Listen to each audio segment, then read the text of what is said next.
पत्नी बार बार माँ पर इल्ज़ाम लगाए जा रही थी और पति बार बार उसको अपनी हद में रहने की कह रहा था, लेकिन पत्नी चुप होने का नाम ही नहीं ले रही थी। वो ज़ोर ज़ोर से चीख चीख कर कह रही थी कि उसने अंगूठी टेबल पर ही रखी थी और तुम्हारे और मेरे अलावा इस कमरे में कोई नहीं आया।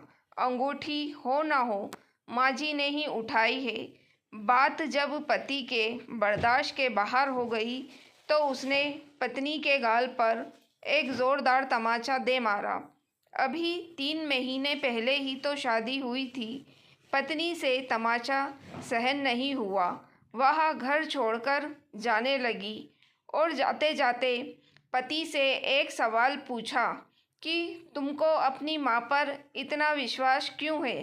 तब पति ने जो जवाब दिया, उस जवाब को सुनकर दरवाजे के पीछे खड़ी माँ ने सुना तो उसका मन भर आया।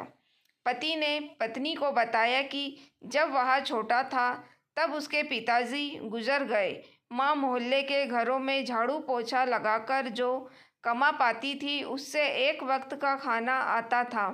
माँ एक थाली में मुझे परोस देती थी और खाली डिब्बे को ढक कर रख देती थी और कहती थी, मेरी रोटियां इस डिब्बे में हैं, बेटा तू खा ले। मैं भी हमेशा आधी रोटी खाकर कह देता था, माँ मेरा पेट भर गया है, मुझे और नहीं खाना है।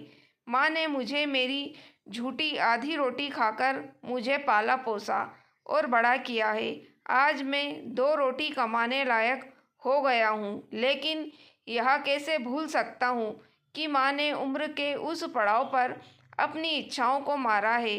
वह माँ आज उम्र के इस पड़ाव पर किसी अंगूठी की भूखी होगी, यह मैं सोच भी नहीं सकता। तुम तो 3 महीने से मेरे साथ हो। मैंने तो माँ की तपस्या को पिछले 25 वर्षों से देखा है। यह सुनकर माँ की आंखों से आंसू छलक उठे।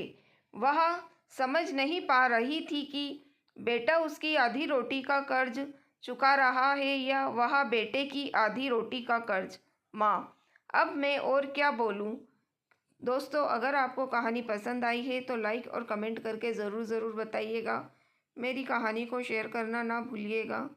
मेरे चैनल वॉइस ऑफ नीलोफर को भी सब्सक्राइब ज़रूर कीजिएगा। Thank you for watching.